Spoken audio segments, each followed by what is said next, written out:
Good day, everybody. Welcome to the show. I am here. Amy is here. Hello, Ames. What up? You look especially cute today. Oh, thanks. Yeah, I got my hair done. You got your hair did? I got my hair did. I was going to ask you, did you get it trimmed or did we get to get it did? Because I like it. Got the color done. Okay. Yep. I like the length. I like all that. Yeah. Yeah, we decided we liked the length too, so we didn't cut it. Yeah. You know, of myself with you what? Say that again. Your mic cut out. I saw a picture of myself with my super blonde hair with extensions, and I was like, man, I kind of like that look a little. Yeah, you know, I love oh shit. I'm here. Yeah. Did you do that or is something flaky going on? I don't fucking know, Mike. Okay. I didn't do anything. I talked to Trav over the weekend. I'm like, okay, fix Amy. Go over there. Make sure her fucking mic works all the time. Make sure. I need to get a new mic. This one's just I've told her. Trav loves doing this. You know, like, I said what I had to say, and that's just where it sits. And it's like, dude, can you go knock on a door then and just make sure? Kind of important. Can we just go do that? You know where she lives. Just go over there. Hi, I'm here to fucking make sure everything's good. Yeah. I'll get him over here. Hopefully he does that. It's just too important. It's too easy a fix. Yeah. I do need a new mic. That I know for sure. So I'll get one. Yeah, get some dope ass mic and be a baller, dude. You don't have to go next level. You don't have to go get all the processing and all that shit. It's good enough, but just get something sweet. But yeah, I had thank you to those guys. I spent quite a bit of time. Actually, it's not my time. It's their time that I'm concerned about. But Aaron and Trav were great. Kind of going through this studio, and it's just going to be a lot. Like trying to figure out. This is one show, and then people in here is like a totally different setup. So how do you marry the two? How do you do it so that I can have people over and then still like? So it's kind of a conundrum. Usually you have a studio and it's like that's just where you operate. But this is. Do you have like other mics and seats set up around where you're at? Oh yeah. Okay. Yeah. I mean, dude, it's my old setup. But it is? Okay. Oh yeah, it's my old table. You want to see it really quick? Yeah, I do. Here, let's see. This will be annoying to some people. I plan on doing a tour in members area and like taking a camera and doing questions if people want to ask questions. But hi. So my table is here with my mic. Oh, okay. And then there's the table. We hung that today. Badass. Yeah, dude. It's full on. And then that is getting ripped out. So that's going to be, so you can see my artwork, guitar. That's a Lennon Lego. And then other. Oh, so this is just like a separate space. Oh yeah, dude. I don't know. Gosh, I had something just totally different. So that is getting ripped out, that whole garage thing. And that'll be French doors, like double doors. Like, so where does that lead to? Outside? Yeah. Okay. Yeah. So that's going to be French doors. And that's the AC unit they put in. There's my little Road Runners up there. Black Santa on top of their fridge. Nice. Yeah, I've got a black wheelchaired Santa as well. Yeah. Fuck yeah. Someone sent me like 10 of them. And then I got all my Motley rare vinyls, all kinds of shit. All right, let's see if I can do this without fucking this all up. I just envisioned this area that you were in, like attached to where you lay your head at night. No, hell no, dude. So you're allowed in like the main house? Yeah. I envisioned this as some like separate home that they put you in that's on the property. No, eventually the plan originally was to like build a second house because there's a few acres. You need a tiny house. Dude, I know, but geez, like, no, it's gotta be like 1,500 square feet. And I'm like, can I just have like a bedroom that's also a living room and a studio? And I just need one. Dude, it's the way to go. I don't know if we'll ever get there, if we'll ever do that. So this setup is like an upstairs, right?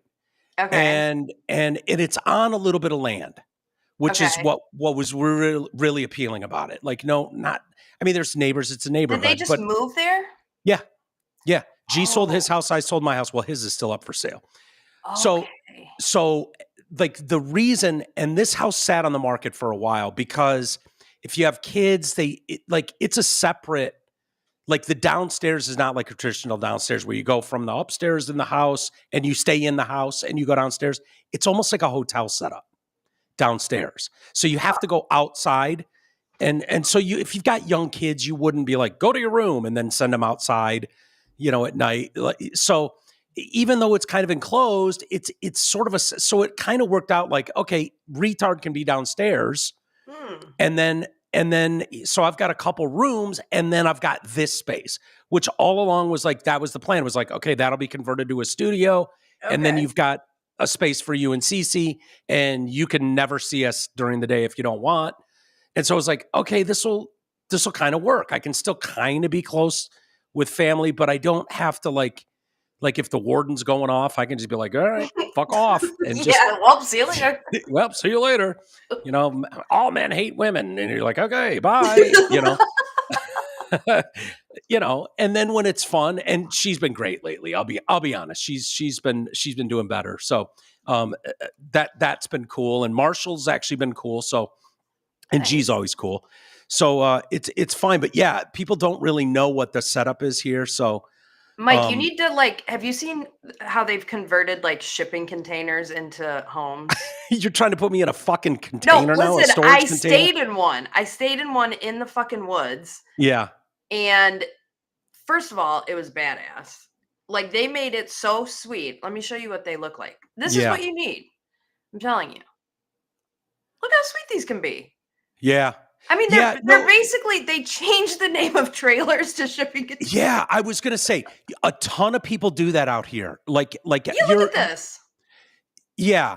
So you're basically in the Wild West. Like when you get to Arizona, there's Phoenix and Scottsdale where I am, but so much of it is just like, this is sweet, generational homes on land. Right. And so there's a lot of places out here that specialize in fancy trailers, for lack of a better term. And it's like, you just kind of set up and you've just got your shotgun and a fucking trailer out in the middle of cactus world. And I kind of like that. It's kind of dope. It's kind of dope, but it's a special kind of person that likes that. Like, it sounds fun on paper. Like, I'm getting away from everything. And, but it definitely wears on you a little bit. Like, I realize how Michigan I am kind of through and through. Like, you just realize it when you get away and you're like, yeah, I miss grass. I miss, Michigan temperatures. Like, even in the dead of summer, it kind of it's a whole thing. But it's cool. It's neat. It's different. They allow U-turns in Arizona? Totally. Yeah. Fuck yeah. Greatest thing ever. Worst part about Michigan. I agree. I tend to agree, but also I find myself when I'm in a state that allows U-turns. Yeah. I feel like I'm breaking the law. So I'm always fucking traffic up because I'm pausing and I'm like, can I really turn here? Is this really an actual, I feel like I'm going to get pulled over. So I'm forever fucking around and trying to just find a Michigan U-turn to use. Yeah. I don't like U-turns, I've decided. Dude, I am the biggest fan of the U-turn because I miss my street all the time. And it's like, well, just whip a shitty here. But you can just whip a Yui wherever. I did in front of a cop the other day, and he didn't says nothing. I didn't wait for a fucking light. I didn't. Then. Yeah. Now, I don't know if he could have just been lazy, taking a nap in his vehicle and not paying any attention. And I just did it. He's getting a blowjob. I got through the turnaround and was like, oh shit. Hello, friend. Totally missed him. Didn't see him and whipped a shitty, on one of those, one way this way, one way this way. And was just like, yep, I missed my turn. Whipped a shitty. I do love it. I love that about California. I've always loved that about California. It does get confusing where it's like, okay, from this lane you can whip a shitty, but don't do it from this lane. Yeah, see, that's what I don't. Yeah, I don't have enough. I just can't. I'm not familiar enough with it that it just makes me nervous. Yeah, I get it. You do get used to it, and I hated it in Michigan when you'd have 30 cars deep waiting to do a Michigan turnaround to make a left, or it's just like, ugh. Yeah, and being able but it's just not as congested here, not even close. Yeah. So there's not as even in rush hour, there's not that many people around. So I don't know how well, although it works in California. How far away are you from a Target? 10 minutes, 15 minutes. Okay. Yeah, it's not bad. Dude, I'm telling you, you'll have to come out and stay because there's a spare room down here that's like its own guest thing. You can be like me and just be like, I'm not going around those crazy people. Like your own lock, your own bathroom, your own fridge. Like, sweet. So it's cool. So if you came out here for a couple days, did a couple live shows, you'd kind of get the lay of the land. Hell yeah. And I'll bring Rocky. He can go golf. For sure you could bring Rocky. And G would golf with him like shit every day. Yeah, they would do that. Totally. Totally. Yeah.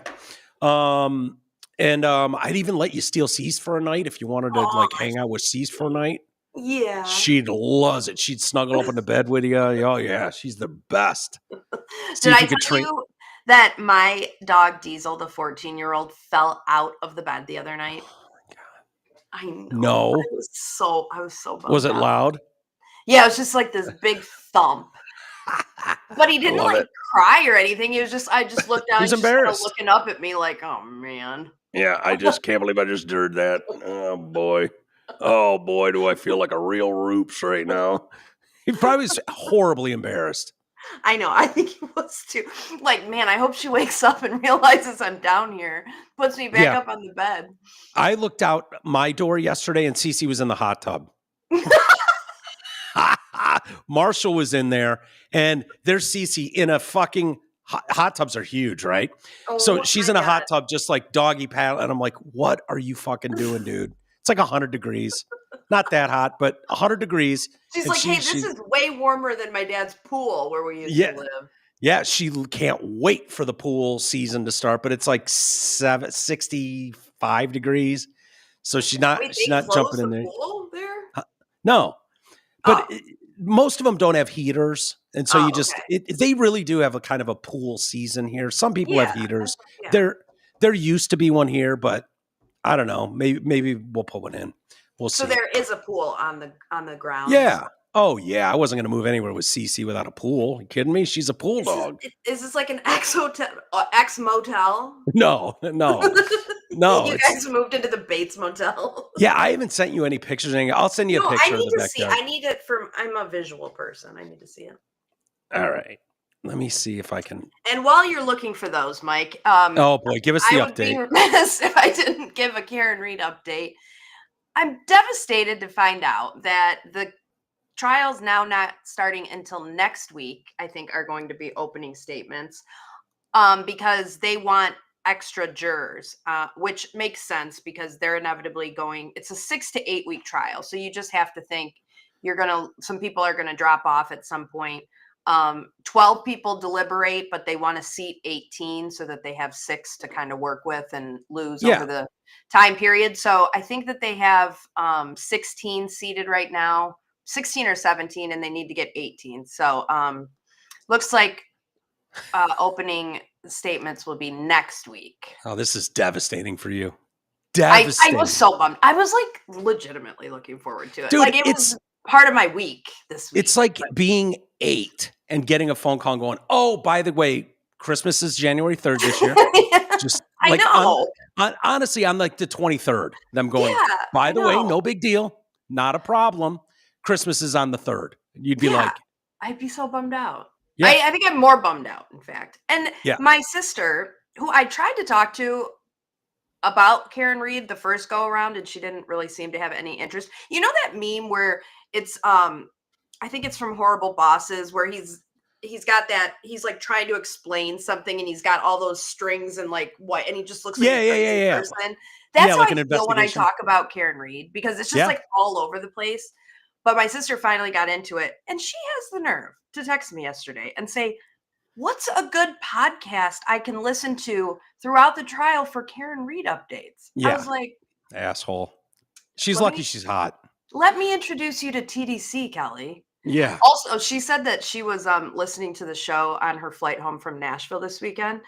And she was like, it was a really weird thing because she goes, I fell asleep listening to TDC, and she goes, and I woke up to you saying my name, and I thought you were there, like waking me up in person, but it was just you saying my name on the podcast. She's like, it was so weird. That's funny. Yeah, that's got to be a little weird. Little weird. Sorry, I had to flip that. God, this thing's a mess. What are you doing? Oh, wow. That's fancy. Wait, that's for real? No, it's fake. That's the pool? Yeah.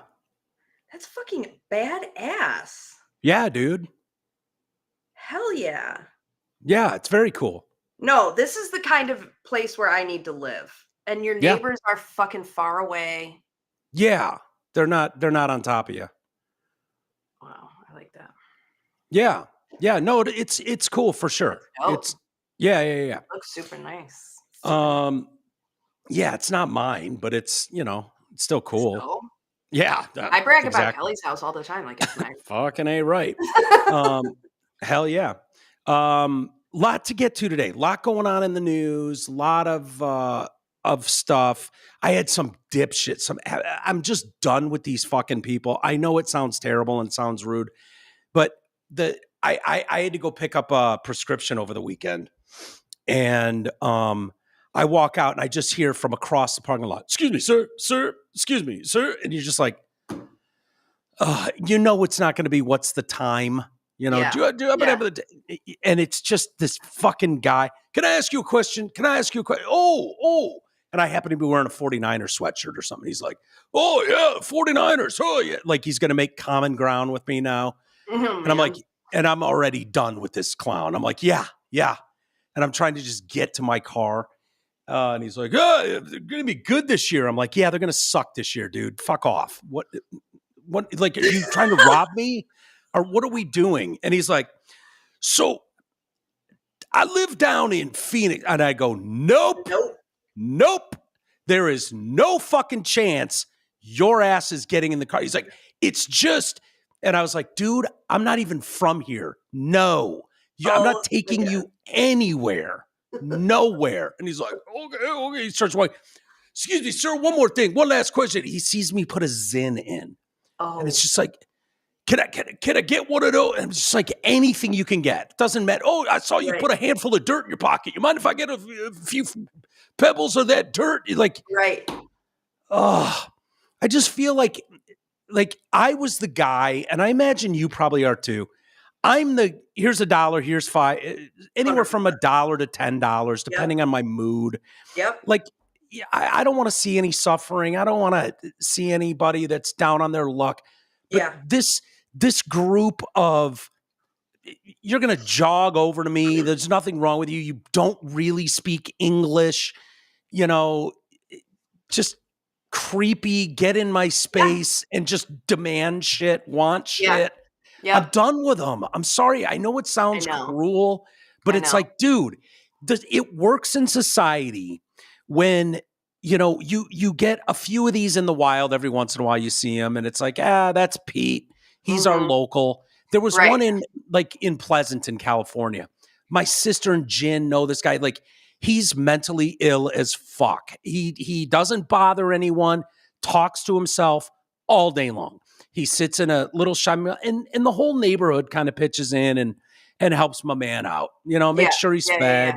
Yep. He doesn't want a home. If he's one of those, if you got him a shelter, he'd leave it and be back on this corner, like one of those. And it's like, but when they're on every single corner, it's like, dude, I can't deal with all these. I don't. Yeah. And also, I don't want to be accosted by you. If I want to give to you, I'm going to give to you out of my own free will. Like, I am a sucker for someone standing at the exit of a freeway, especially if they have a dog. Yeah. I always feel worse for the Roops. Me too. Poor thing, just sitting out there in the sun. Yeah, I know. It sucks. Or in the cold. Yeah. Especially on a holiday. If you're out there on Christmas and but the problem is I don't usually have cash on me. Yeah. But I'll tell you, and I'm usually a very friendly, mainly just because I don't want confrontation. As surprising as that might seem to people, I don't like seek out confrontation. Me too. Yeah. And so if someone's like, hey, can I have $5 for gas? I'm like, sure, here you go. Here's $5. But, when one of your family members is kidnapped from a gas station, it kind of just changes your perspective on things. I bet. And I mean, if someone comes up to me in one of those situations, I don't care how rude I look.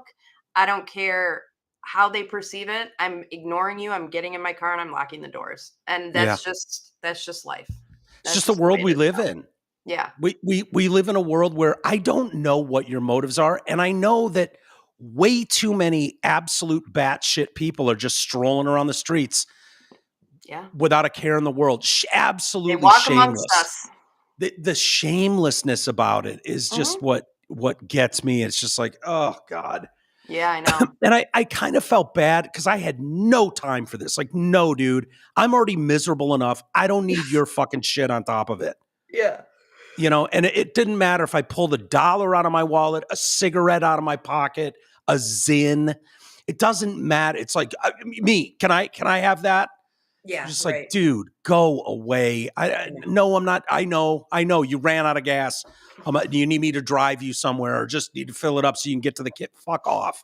Yeah. Your stories are all the same. I don't know. Yeah. Then I try to think like, okay, what if that was me? But then again, Kelly would take you in. No, but like, what if I was stuck somewhere and I was like, I really need to get to Phoenix? Yeah. Well, I don't know. Yeah, I know. I feel like it's a tough spot. I think it's different. I could probably call somebody and be like, hey, can you call me an Uber to Phoenix? I mean, right. I don't know. Look, man, I've had my times.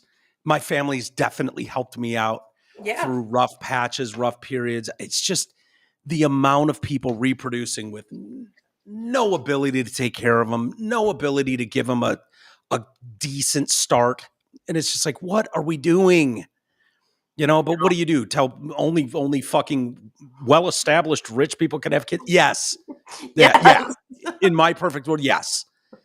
Like I got to a certain point, it was like, okay, if I'm not like totally, I'm not having them. I'm just not doing it. Yeah, I'm pulling out until I get to a point where it's like, nope, now you could, all right, things are stable. You've got a place to be. Right. And I didn't reach that point. And when the ages lined up and it's like, well, forget it. I'm out. Yeah. Yeah.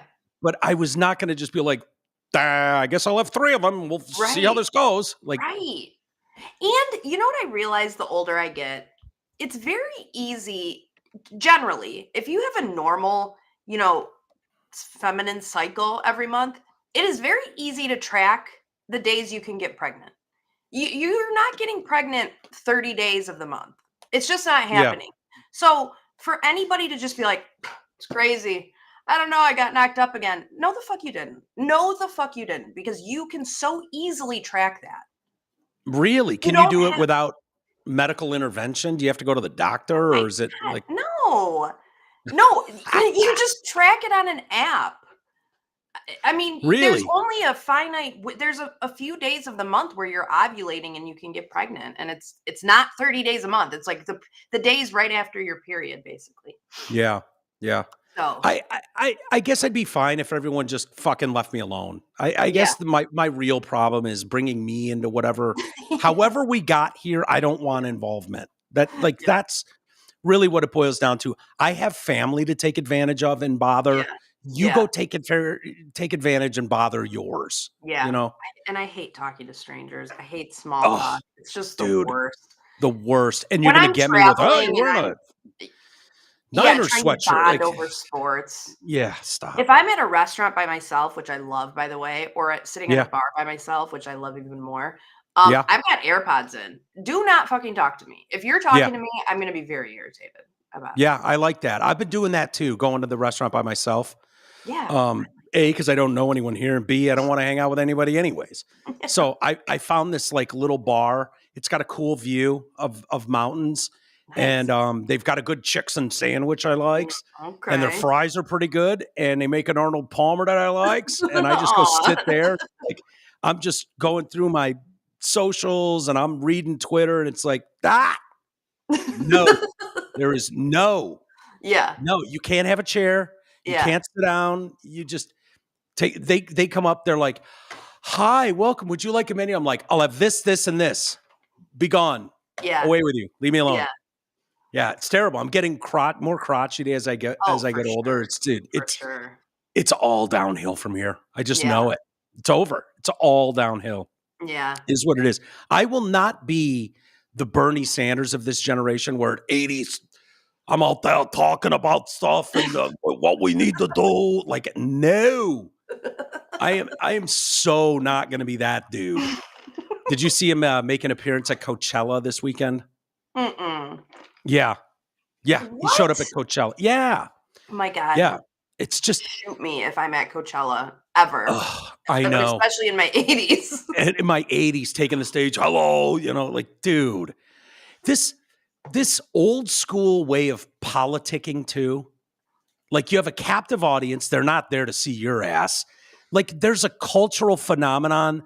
I don't know how long it will still apply where you could wear, remember the T-shirts they were like a cartoon of Bernie Sanders. It was just the hair and the glasses, and you knew it was Bernie, and it was like, yeah, dude, Bernie bros. Like, there was like a cultural, and maybe it fits for Coachella for a while. Like, yeah, dude, I'm with Bernie. Burn it all down, man. Fuck the system. Like, right. God, I can't imagine I'd be jacked to listen to Bernie Sanders if I was at Coachella. I'd be like, no. What a buzzkill. Get this dude at the fuck. Unless he's like doing some drugs with me. That would be cool, maybe. Yeah, but I don't think he is. Should we check him out? He climate change. Oh, we got to worry about climate change, and this Donald Trump is a threat to democracy. Like the usual bullshit. Like, who's buying this? Who's paying attention at this captured audience and taking notes and listening? So he, let's see, he was going on to bring on the singer Clairo. I don't even know who the fuck that is. No idea who that is. We need you. All right, let's check out stand up for justice. For justice.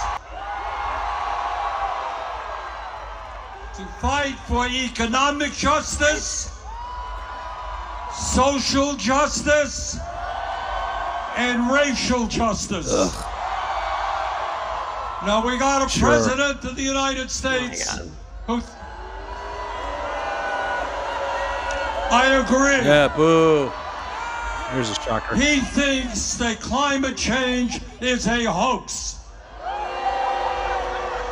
He is dangerously Oh my God, wrong. I'd be so irritated. And you and I are going to have to stand up to the fossil fuel industry and tell them to stop destroying this planet. Okay. All over this country, not in California, not in Vermont, where I'm from, but in Florida, where Maxwell is from, many other states, politicians are trying to take away a woman's right to control her own body.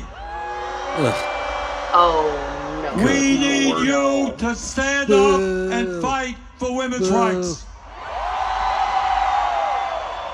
We have an economy today that is working very well for the billionaire class, but not for working families.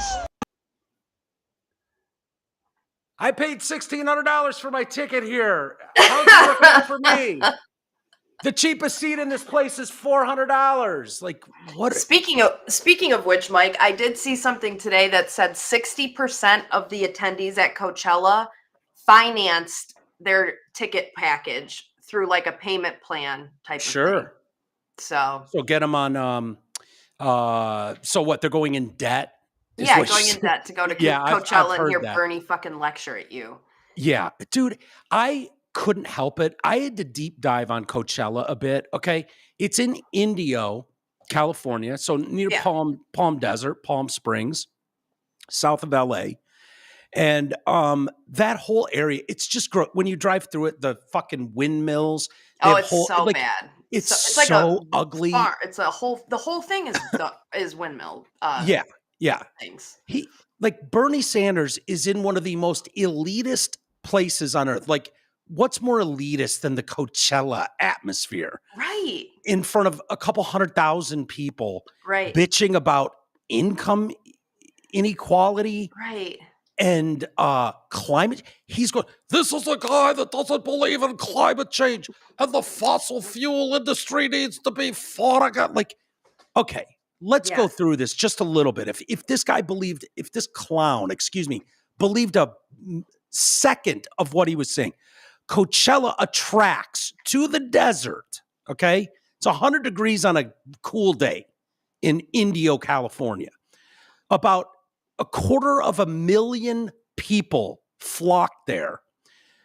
This makes it one of the largest music festivals globally, requiring infrastructure to support a small city's worth of people. It's 642 acres at the Empire Polo Club in Indio, California. Producing it costs tens of millions of dollars every year. I mean, this is capitalism at its finest. They generate a couple $100 million. And there are so bands have art like, oh yeah, we're the guys that dress up like devil worshipers, and then we go out there and you meet them and they don't believe any of that shit. They just costumes. Yeah. And so Coachella's costume is, we care about the planet and the environment. That's their costume. Right. A bunch of hippies. Yeah, like, yeah, dude, we're still hippies, man. We're smoking weed. We don't care. That's their costume. It's no different than Kiss dressing up and in makeup and spitting fake blood and playing their twangy machines. That's all Coachella is, and it's just a money grab. These guys make hundreds of millions of dollars to put this on. Tickets started at $600 this year, $1,400 for VIP, stuff like that. Sponsorship brands like BMW and Heineken. 8 stages, massive setups on the main stage, advanced sound, lighting, and visual systems, on-site camping for thousands. They have to provide water, sanitation, power, toilets, showers, food vendors, and must scale it to like the size of a small city. They rely on shuttle services, parking, rideshare lots, all needing precise management. Large-scale sculptures and exhibits require months of planning, coordinating via shuttles, airports, small airports, private airports, involve detailed traffic management. Congestion alone turns these freeways into a parking lot for hours on end, just pumping shit into the atmosphere. Safety is paramount. They have trained security they hire, implement emergency protocols. No water's allowed inside, so you have to buy their water bottles. Sure. So a subsidiary of AEG puts this on, Golden Voice, employs a large team year-round. So planning for next year's festival is going on as soon as the last band leaves the stage. So this is just a thing now. So immediately after that ends, the new one begins. So they talk about diversity and accessibility, very important to the Coachella people. Initiatives like Accessible for BIPOC people with disabilities show efforts to broaden inclusion. That adds layers to the planning, though. So let's see here. Putting on Coachella is akin to orchestrating a temporary metropolis in the desert. Blending the chaos of a rock concert with the precision of urban planning requires multi-million-dollar budgets, small army of staff, relentless attention to detail. Even with decades of experience, each year brings new challenges, weather, tech glitches, blah, blah, blah. Most artists fly themselves into nearby airports. Headliners and high-profile acts often use private jets. I would say exclusively use private jets. They coordinate artist travel logistics, often arranging flights or reimbursing costs as part of performance contracts. They're then shuttled from airports to the festival grounds via private vans, SUVs, and luxury shuttles. They use smaller acts use personal vehicles or tour vans. They typically arrive a day or two before they're set for sound checks, rehearsals, media obligations. Lady Gaga, Green Day, they may arrive even earlier because their stage setups are so over the top. Artists travel with their own equipment. God forbid they share equipment. Really, lessen their carbon footprint. No, they all bring their own equipment, instruments, custom stage props, lighting rigs, sound systems. Gear is transported via tour buses, semi-trucks, managed by their own road crews. A band like Green Day, they'll have multiple trucks for amps, drum kits, video screens, arriving days in advance. EDM artists bring complex setups, giant LED panels, pyrotechnics, custom DJ booths that require special transport, climate-controlled trucks for electronics and hazardous materials that are all involved with their pyro shows. They have to have very experienced freight crews for all of this. Equipment is stored in warehouses before setup on the grounds. Artists and crew enter via private gates, couldn't come in with the regular folks. Vehicles carrying equipment use designated service roads within the grounds, bypassing pedestrian paths. Wouldn't want any of them around. Each of their 8 stages have loading docks, trucks, forklifts, dollies, rigging teams, and more heavy items like speakers, truss systems. Crews work in shifts round the clock to set up the next day's acts. This goes on and on and on. They encourage carpooling, though. They want you sure carpool and efficient transport to reduce emissions. It's very, very important that you and your 6 friends drive together, for the environment. Well, yeah, of course. Not the artists, of course. They can, they can hop on private planes, private jets, all that kind of stuff. Coachella has implemented several initiatives to reduce their impact and give back to the environment. You want to give back to the desert environment? Don't fucking go there and set up a city. That's one way you could truly do that. Yeah. For a weekend. And I want to be clear about this. I have no problem with any of this. Yeah. None.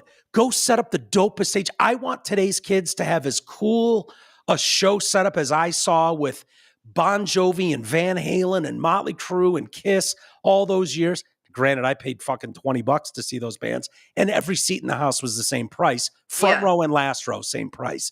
Right. For 30 years, that was just the standard. So you kids paying fucking $2,000 to go see your favorite band is adorable, but whatever. That's for your generation to deal with. I want you guys to have the most elaborate setups ever, but don't do it on the back of shaming the rest of the country into thinking you're doing something for the environment.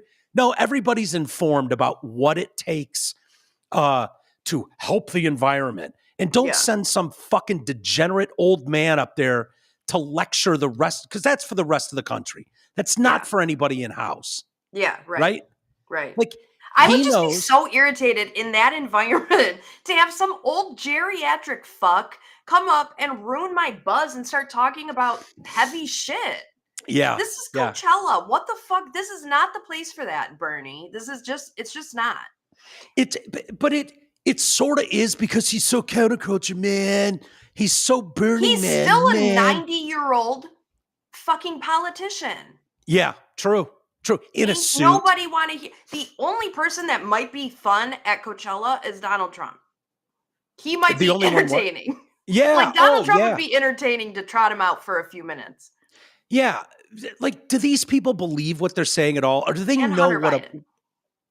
Hunter would be a blast. Although if you were shrooming balls, I know he's been there before. I know he's gone to like Burning Man, I think Coachella. With security. If you were tripping balls and you were back there and all of a sudden Bernie Sanders walked on stage, that might be kind of cool though. As long as he kept it to like. Is that Bernie's? Did they bring Bernie fucking Sanders out here at Coachella? Get the fuck out. It was like when I went and saw Lizzo. I know. I went and saw Lizzo. She's very good performer.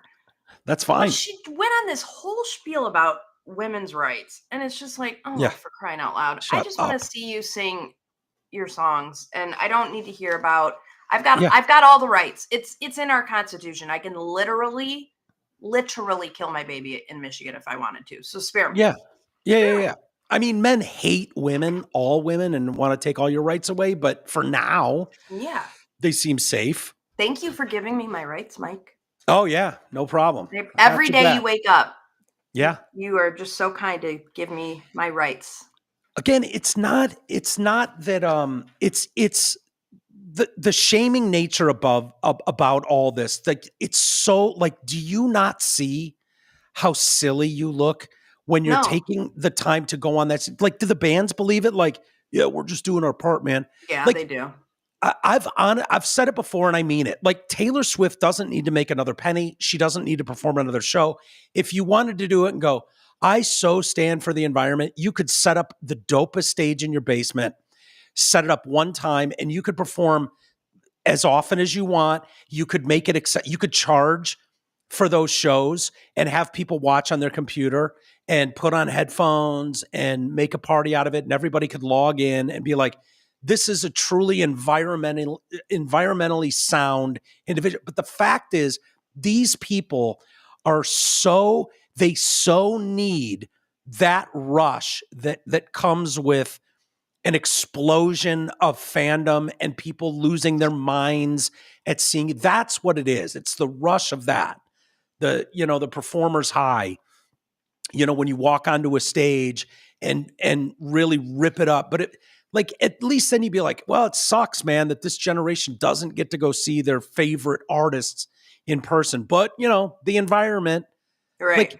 So, Bernie, what did you fly from Vermont? First class, at a minimum, first class, if not private jet? Private jet, 100% private jet. Which means your carbon footprint is probably more than mine and Amy's will be in the next 5 years combined. Yeah. And by the way, by the time you're dead, the fucking world, the globe will have warmed like 1/2 of 1% divided by 2. By the time that man is dead, don't worry about it, Bernie. It's our problem to deal with. Yeah. Yeah. You're not fixing all the problems. Yeah. You're certainly not winning any elections right now. No one's going to be like, oh, yeah, that guy really changed my mind by going and blathering the same bullshit you've been blathering for 8 years. Yeah. It would behoove them to take, and I know they don't want to do it, but they should take a page out of Donald Trump's playbook, because he's reaching across the aisle. He's talking to people who don't agree with him. You go to Coachella, you're in a fucking echo chamber. You're there with people who are going to cheer for you. Trump is sitting and having a meal with, Bill Maher, who fucking rips on him all the time, and calling Gretchen Whitmer into the Oval Office and making her feel super uncomfortable, which she shouldn't. And the Michigan Democrats are giving her shit for going in there. Of course they are. No, ignore them. You should be praised for that. I actually give you some credit for doing that. Yeah. And they'll never win again if they don't figure that out. Learn to fucking just play ball. You said it last week, and you've said it for a long time. Trump wants to work with you. If you want to work with him, he'll work with you. Yeah. And it's a losing formula to do it any other way. To just just demean anyone who thinks differently than you, or talks down. You talk down to them, or you lecture them constantly. Nobody wants to be lectured constantly. No. And I thought Gretchen Whitmer, I that's the smartest play you can make. And the fact that these people have a problem with it, fuck them, Gretchen. Yeah. Honestly, fuck them. He's the president of the United States of America. Exactly. If he invited you into the Oval Office, you're going to say no? You're the governor of Michigan. Yeah. Yeah. What are you doing? Yeah. What are you doing? You should go there and go, hey, no one from my team is even doing this. I'm going to go fucking take full advantage. Yeah, I'm going to get all the federal money I need. Yeah, I'm going to get so much done for Michigan that I'm going to be undeniable. Yep. I'm going to be the one that goes, dude, look what I got out of a fucking Republican administration. Yeah. Well, while nobody else is standing in line with their hands out going, please, just understand, okay, there are a bunch of topics you're just not going to see eye to eye on, right? Yeah. You're not going to see the same thing on abortion or on there's a handful of things that just go against what the right and left believe at their core. And it's like, okay, so let's take those off the table. What can I get for Michigan from this fucking guy who I disagree with on these 10 major things, right? But these 50 other things. Yeah. What can we do for the auto industry? What can we, let's fucking get it done. Get it done. But, the problem is when you spend 8 years calling the dude Hitler, I guess if you really believed that, I would look down upon you if you went into Hitler's office, I suppose. So, that's what happens when you demonize him and then you try to work with him. It's like, well, hang on a second. I thought he was Hitler. Yeah. Yeah. It's like they've set up a scenario that if you were wargaming, you wouldn't do. They've put up their teams against the fucking base of a mountain, which gives you nowhere to go, nowhere to retreat, nowhere to fucking no, you've pinned when you go with the Hitler card, like you've pinned yourself into a place where it's like, well, the next logical statement is, well, why would you even work with Hitler? Mm-hmm. Right. So you've kind of backed yourself into a corner that you can't get out of. At this point, Whitmer is the smart one, in my opinion. But go there, see what you can milk out of this administration. Where the win for him is going, I've worked with Democrat governors before. We got along great. Like, look at what was done during COVID for New York, for Gavin Newsom in California. And those guys praised him at the time, if you remember. Yeah. Most people don't want to talk about that, but that's the fact. Cuomo talked about, everything I asked for, the guy gave it to me immediately. Yep. Okay, well, there's precedent for that. Go get him, Gretchen Whitmer. Make Michigan undeniable. Yeah. Go fucking load up. And like clearly half your state fucking voted for him. So, I mean, I don't know. Yep. Did you see what Bill Maher had to say about? I did. In fact, I have the video. You want to watch it? Oh yeah, sure. So this was a long time coming. I don't know if you know this, but they met a couple weeks ago, and he had said during his interview with Chris Cuomo, was just like, yeah, I'm not going to talk about it. I'll talk about it on the 11th. So I knew this was coming. Yeah, Kid Rock helped set it up. Yeah, Kid Rock did set it up. And you know what? Honestly, Kid Rock does this. And I love it. Years and years and years ago, when Trump first won the election or when he was running, I can't remember. But remember Kid Rock met up with, who's the actor at the bar? He was the Robert De Niro of 2015, Sean Penn. Oh, He met up with Sean Penn, and those two, it's like De Niro right now, like so deranged, and like it's like, Dave Abruzzese, who I talk about, Pearl Jam's old drummer, who's just has his derangement syndrome is so, like, he's going to need to be institutionalized at some point. Some of these people are going to break and need to be in a padded room somewhere, like.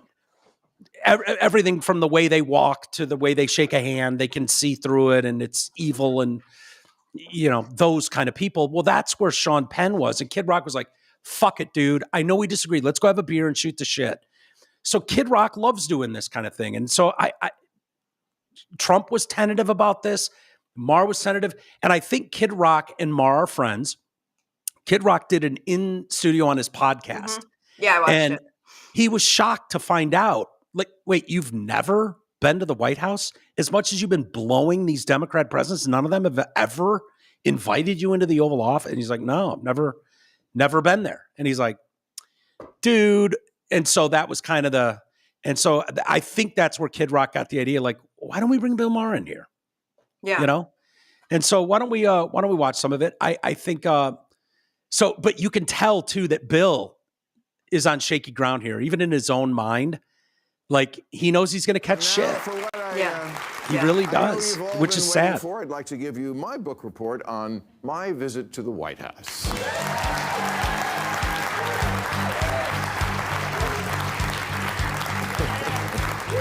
So I'll jump around to a couple spots, Ames. But here's his intro, anyways. 12 days ago, I had dinner with President Trump, a dinner that was set up by my friend Kid Rock, because we share a belief that there's got to be something better than hurling insults from 3,000 miles away. And let me first say that to all the people who treated this like it was some kind of summit meeting, you're ridiculous. Like I was going to sign a treaty or something. I have no power. I'm a fucking comedian, and he's the most powerful leader in the world. I'm not the leader of anything, except maybe a contingent of centrist-minded people who think there's got to be a better way of running this country than hating each other every minute.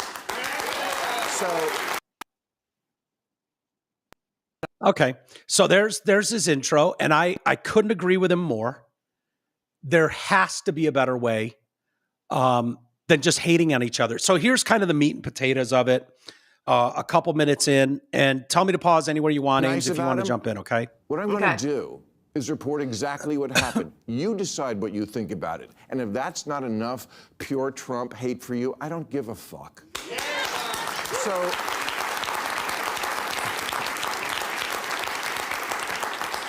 So no, I didn't go MAGA. And to the president's credit, there was no pressure to. After we left the Oval Office, he showed me the little room off the office, you know, the one where Clinton used to. Okay. The blowjob room, okay? Well, not anymore. That's where they keep the merch now. It is. Which is hilarious. Yeah, and I believe it, too. He gave me a bunch of hats, but he didn't ask me to take a picture in one, which I appreciated. The guy I met is not the person who the night before the dinner shit-tweeted a bunch of nasty crap about how he thought this dinner was a bad idea and what a deranged asshole I was. I read it and thought, oh, what a lovely way to welcome someone to your house. In fairness, though, Bill Maher has said horrific shit about Donald Trump. Any comment that Trump has made about Bill Maher would be in response to something awful Bill Maher has 100%. Said about him. That's the reality. If Bill was giving him, in fairness, and I love that Bill did this, but if Bill was just giving him respect on even the smallest level, recognizing that Trump would not have said mean things. And I thought it was hilarious too. The beginning, he shows that piece of paper of all the things Donald Trump has said about him, like he's an idiot, he's a moron, and he had Trump sign it. Which is hysterical. I love that a president has a sense of humor like that. Yeah. And conversely, I kind of wish that Donald Trump had one printed out of everything Bill Maher has said about him and had Bill Maher sign it, because that would have been hilarious. Dude, to have those matching on the walls, each signed by each other. Yeah. That's so cool. So for Bill here, it's like, this sort of, to act like this is out of left field or that he would have some trepidation about doing this.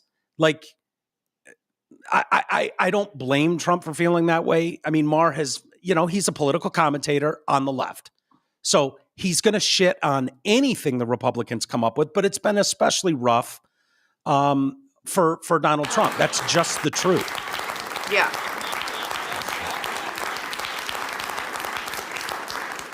But when I got there, that guy wasn't living there.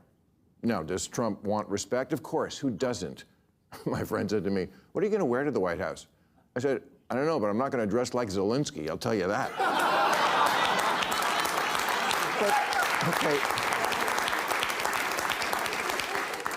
Just for starters, he laughs.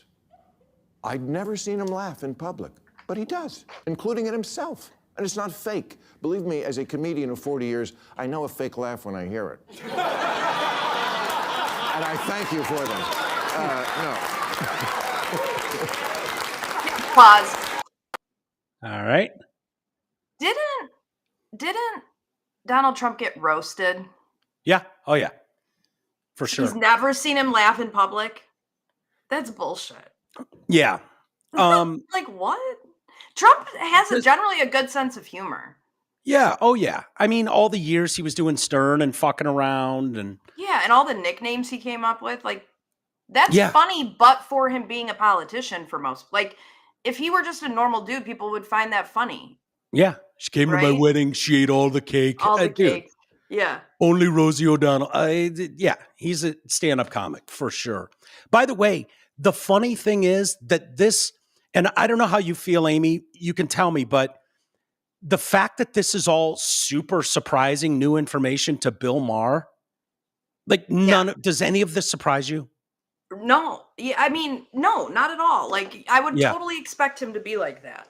Yeah, me too. Like, there's plenty of people that you and I will listen to that are very close to President Trump. And they've been telling stories like this. We've been hearing this for 8 years. Yeah.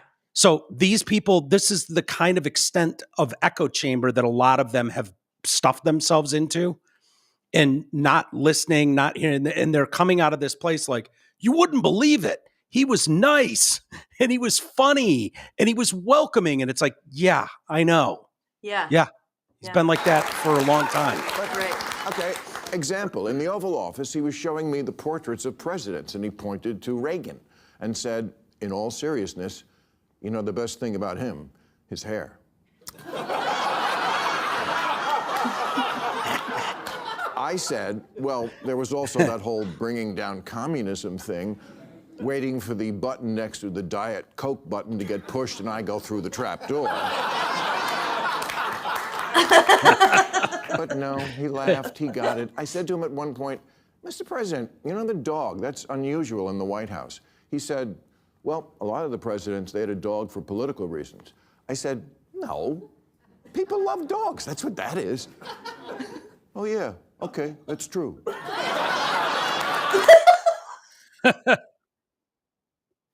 By the way, both things true. Yeah, 100%.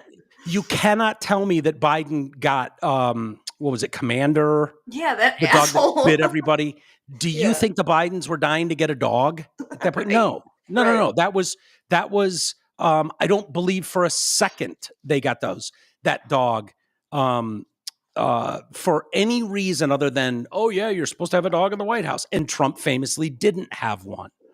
I don't believe 80-year-old Joe Biden was dying to get a fucking German Shepherd and Jill. No. You know, Mike, I just had a thought. What's that?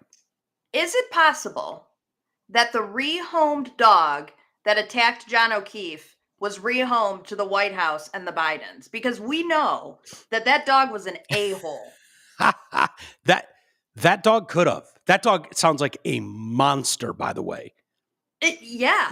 Like, I wouldn't be surprised at all if it was the dog that bit John O'Keefe. Oh, I'd like to know its whereabouts a couple of years ago allegedly in Boston. it's in Vermont. Yeah. Or the White House. Yeah. That one in the White House, though. And it transitioned from Chloe to Commander. There you go. It all comes back to Karen Reed. Yeah, always. But Bill, saying, hey, people love dogs. That's why they have them in the White House. And Trump's larger point, yeah, people also do a lot of stupid shit for the political optics of it. Exactly. And both things are true. Both things are true. Yeah. And then for him to just go, yeah, I guess people like dogs. Like, cool. It's funny. I'm telling you what happened. At one point, we were walking through it is an amazing tour of the whole house. And I don't remember exactly what we were talking about, but it must have been something with the 2020 election, because I know he used the word lost. And I distinctly remember saying, wow, I never thought I'd hear you say that.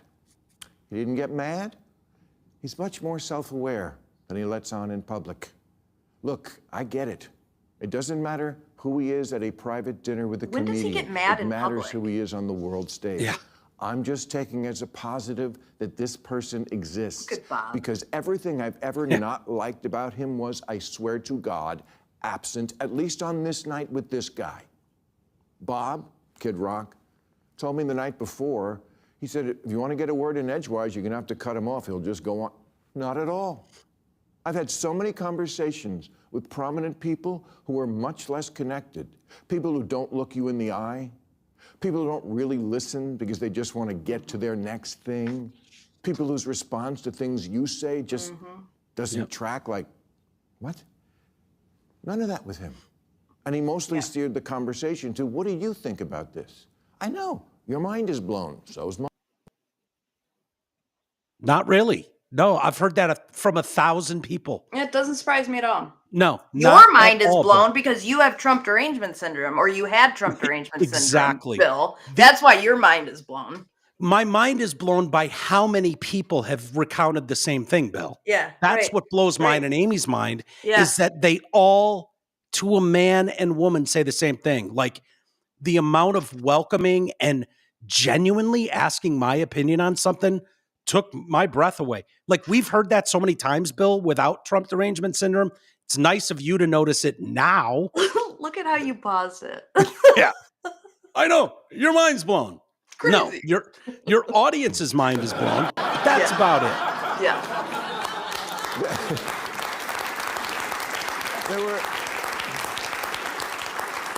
There were so many moments when I hit him with a joke or contradicted something, and no problem. At dinner, he was asking me about the nuclear situation in Iran in a very genuine, hey, I think you're a smart guy, I want your opinion sort of way. And I said, well, obviously you're privy to things about it, I'm not, but for what it's worth, I thought the Obama deal was worth letting play out because we made Iran destroy 98% of the uranium, and they were 15 years away from a bomb. And then I said to him, but we got rid of that. You got rid of that. He didn't get mad or call me a left-wing lunatic. He took it in. I told him I thought parts of his plan for Gaza were wacky, but that I had supported him in the idea that Gaza could be Dubai instead of hell. I told him he was wrong when he tweeted the night before that I was critical of all things Trump. Not true. Check the tapes.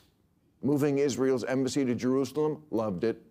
The border did need to be controlled. I'm glad the cops are getting their morale back. DEI had gone too far. Biological men shouldn't be playing women's sports.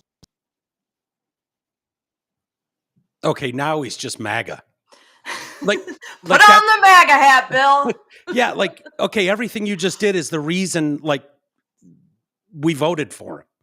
Right. Like, that's it, right there. He just said it in 12 seconds. Yeah, what you're talking about, Bill, is common sense. Right. Yeah, right. yeah, no, yeah, grown welcome men to the party.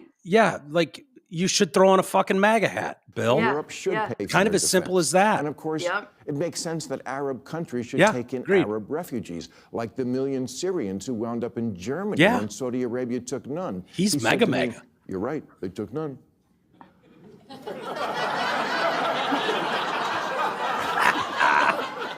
I said, well, you should remind your boyfriend in Saudi Arabia that the next time you see him.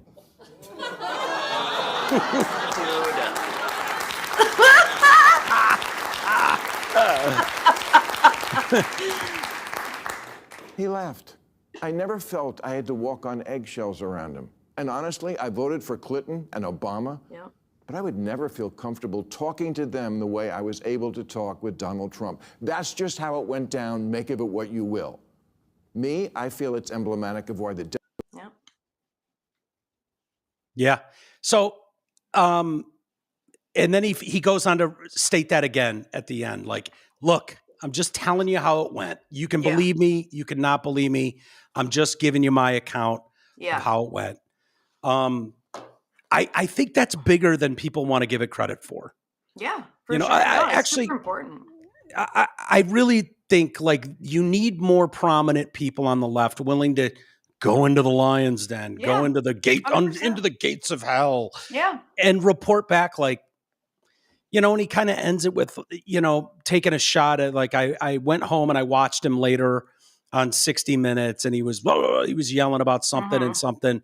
And I was like, who's that fucking guy? The guy I met was, much more measured, much more calm, much nicer, much more welcoming. He's the leader of the free fucking world. Of course. He's not.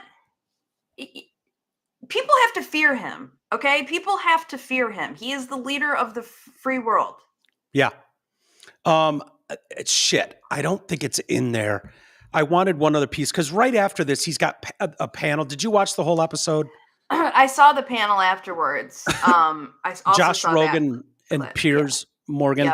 Yep. And Josh Rogan tried to play that game, where here's a guy who wasn't there, and it's people like Josh Rogan's take after that. And I'm sorry I don't have the video, otherwise I'd play it for people. But he's like, oh, Bill, he starts sucking up to Bill Maher. We love you. We trust your motives, but obviously this was just a photo op for Trump. That's all that was. And he's just using you. And all I'm thinking is, hey, Josh Rogan, what is the win for Donald? Donald Trump doesn't need Bill Maher. Donald Trump doesn't need a fucking photo op with anybody. Right. At all. Right. He's so far past that. Like, and this, we need to start shaming these people that don't want to give a critique on what was just told to them about how that interaction went.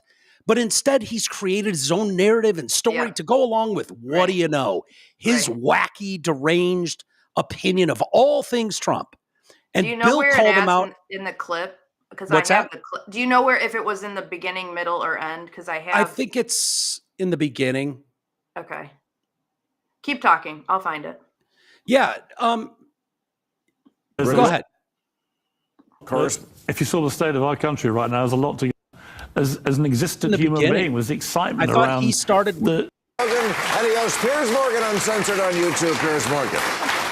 All right, here are the questions from the people. What does the panel think about reports that the Trump administration plans to hold a military parade on the No, it wasn't this. 250. It wasn't this part? No, there's a segment when it's just Piers and Josh together. It's before that. So that must be overtime.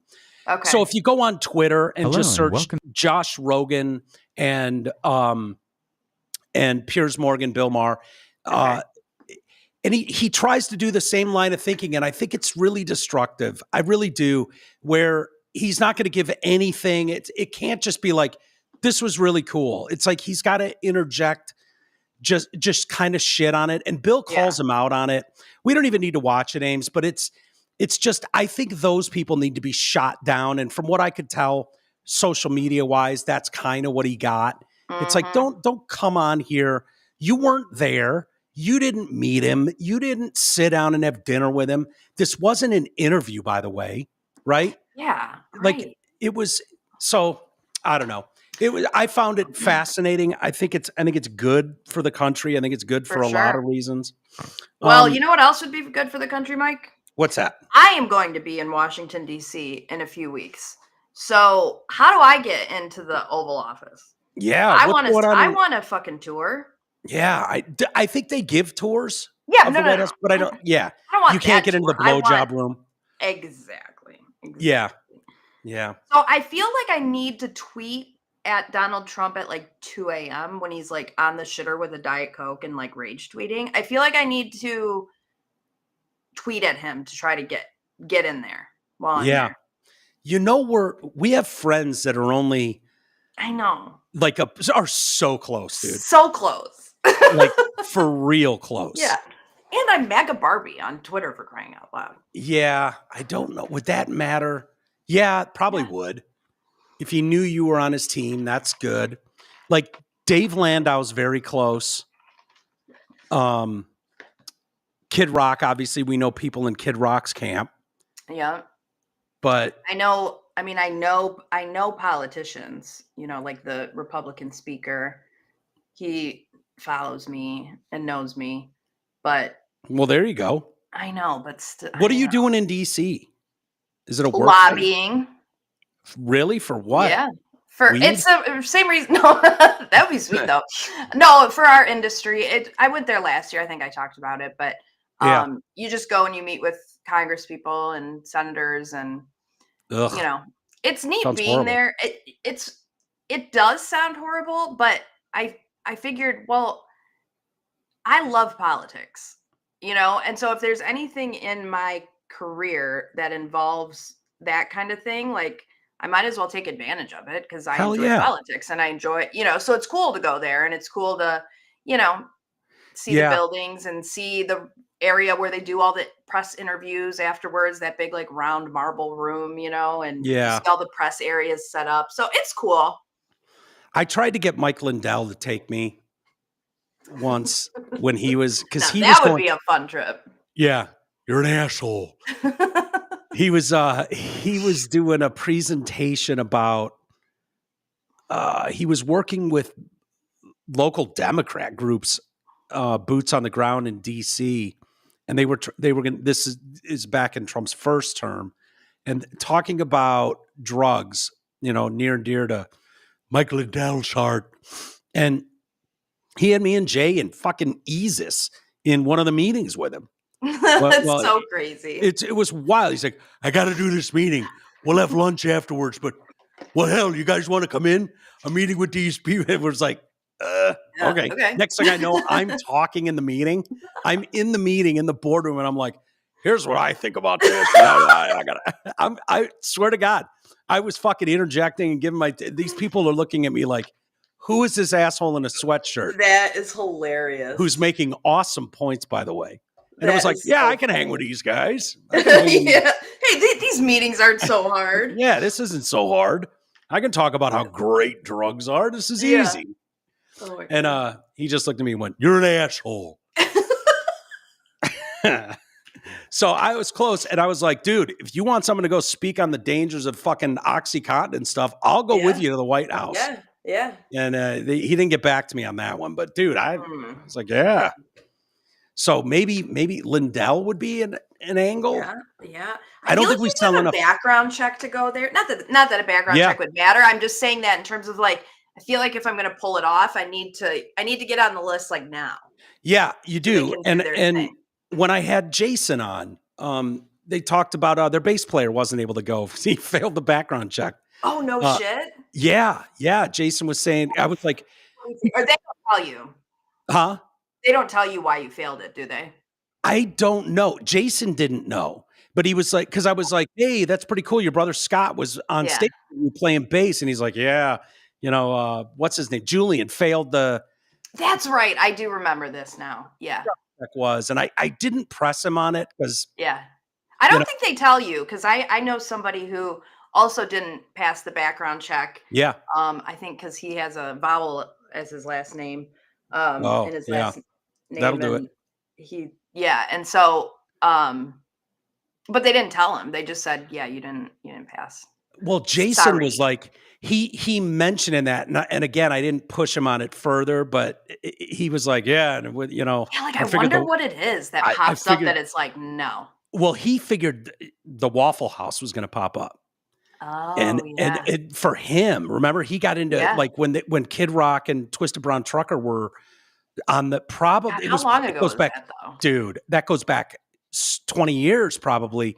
Got into some scuffle at a Waffle House, and Jason hit some guy, or I don't remember how that story went, but he was like, yeah, I thought, if anything was going to pop up, it was going to be the Waffle House incident. But that didn't keep him out of it. But, their bass player wasn't able to go. But yeah, I don't know if they go, yeah, dude, we know what you did in 2003. Fuck you, you're not coming here. I don't know. I don't know how that goes. But, or they're like, there's an active federal investigation against you and you have no idea. So yeah. Something like that. Stephen A. Smith, is he going to run for president? I saw your post about this on X, and I tend to agree with you. I don't think his ego will stop him, but I think he's in for a rude awakening when he starts polling at like 1% and he can't make the debate stage. Yeah, my tweet was something like, if 100% he's running for president, his ego won't allow him not to. Yeah. Like, he's in this weird space. The thing with Stephen A. Smith is, and with people that are on TV a lot, kind of like Trump, they're not intimidated by crowds. They're not intimidated by microphones and cameras, and they know how to debate. And Stephen A. Smith can sound like he knows what he's talking about, so there's, if it comes down to Bernie Sanders and AOC, Stephen A. Smith, I don't know. But he said he may have no choice but to run. So, he went on, let's see, you want to watch some of it? Hear him out a little bit? All right. Nobody is calling out the president, Donald Trump. I will. And I'm not going to call him names and all of this stuff like stupid folks on the left doing, engaging in incendiary rhetoric. It's unnecessary, it's immature, and it's uncalled for. He's the president of the United States. Treat him with the respect that he deserves, but in the same breath, call him to the carpet for stuff that he's doing. All right, that was Stephen A. Smith, host of ESPN's First Take. He's one of the most, maybe the most listened to sports commentator in America. Lately, oh, God, these people, I can't even. Yeah. I don't know. It's weird. He was responding to Steve Bannon, who was like, yeah, Trump's going to be president again. He's going to run for a third term, just blowing people up. Steve Bannon said that only Stephen A. Smith, or another celebrity would be a cause for concern for him in a prospective election matchup against Trump, assuming that a way around for the Constitution's 22nd Amendment forbidding a third term can be found. Bannon is trying to be slick because he's looking at a non-political individual like myself, looking at me as a populist. But you better be careful what you ask for, because some of that stuff Trump and the right has been saying to get away with, like circumventing this 22nd Amendment, talking about how there could be a third term. Excuse me, be careful what you wish for. If any Republican supports that, I don't want to hear a word out of your mouth ever again about following the Constitution. That's what they've been living off for years. And then you're talking about circumventing the 22nd Amendment. If you think that's cool, no way. That's not something that we should stand for. Well, oh my God. I would say they're amendments. So you can amend the Constitution. That's never been what the problem is. I really think that would require such massive support from the right and the left. It's not easy to ratify the Constitution. No. You need like 3/4 of a vote. Like you need supermajority.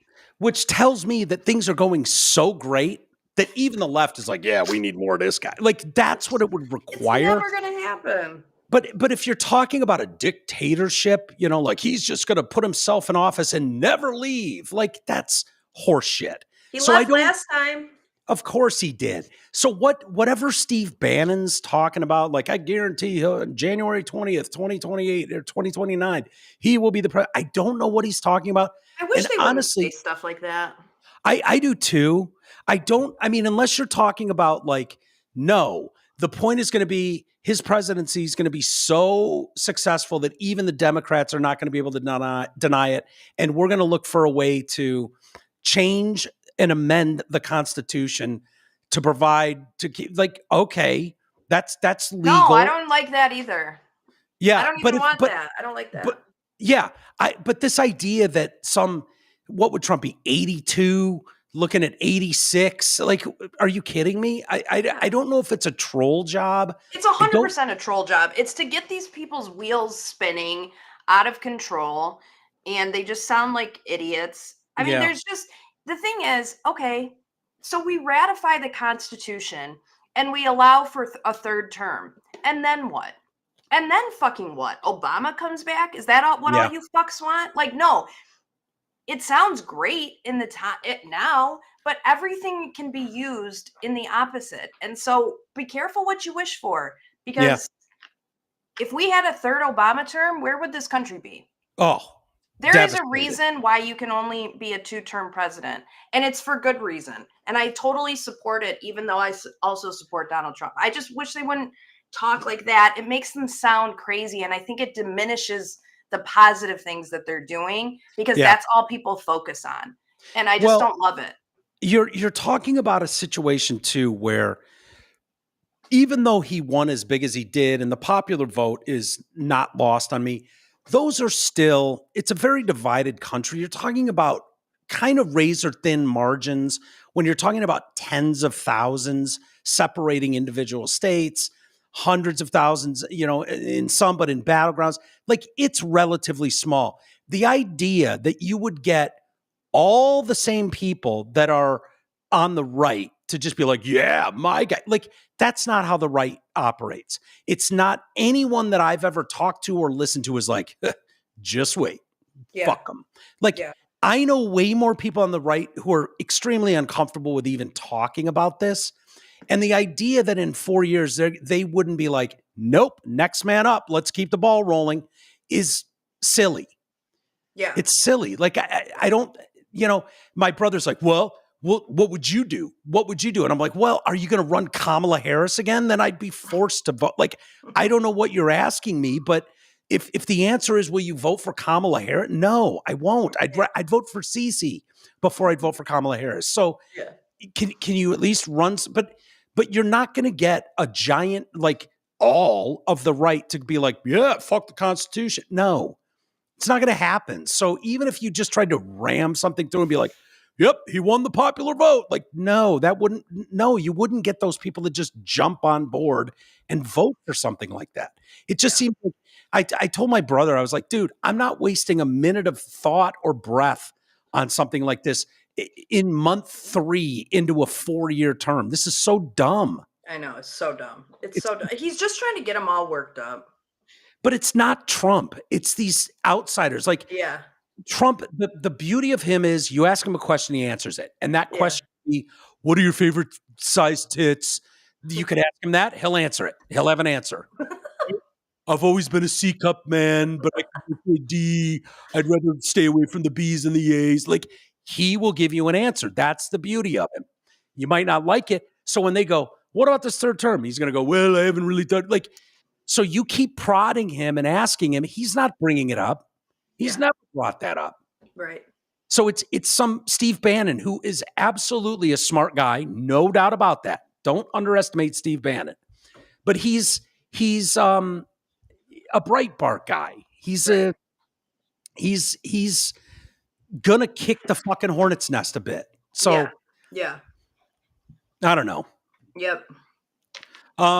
Moving on to other things. So I don't think people need to worry about it. I know people are worried, but it just seems so dumb to me. But I would simmer down, Proops. Settle down, Roops.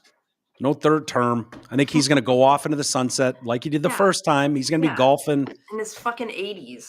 And hopefully he goes down and regarded as one of the best presidents ever. Honestly, history will look back on him totally different than we do in real time today. Yeah. And that's all we can hope for. I would have hoped for the same thing from Obama. Biden was hilarious. That guy had no business being anywhere near that office. Well, that was Obama's third term. Yeah, true. Mike, did you see that we sent Make-A-Wish chicks up into space? I did. I was going to say, what do you think? We sent a bunch of bitches up into space. How embarrassing. I'll be honest. Embarrassing. I was hoping for Christy McAuliffe times 6, but you know. That would have made it interesting at least. Yeah. And they couldn't help but embarrass themselves. You want to watch some of it? Oh, it's so cringy. Yeah. It sure is. Here's the bitch. I have so much gratitude that we're able to be able to Perry. do this. It's not about going to space. It's about what we bring back. My 92-year-old grandfather is making the journey to see the flight. I'm going to be very emotional this weekend. This journey really is about healing. It's just that my healing takes me to the stars. It's never too late to fulfill your dreams. All of them said, I think you should do it. All of them, much to my surprise, including Oprah. It's a big journey. It's huge. Oh, yeah, it's huge. New Shepard has cleared the tower. Oh, they got a chick doing the countdown thing, too. Oh, yay. Giant dick floating into space. It looks like a skirk dick.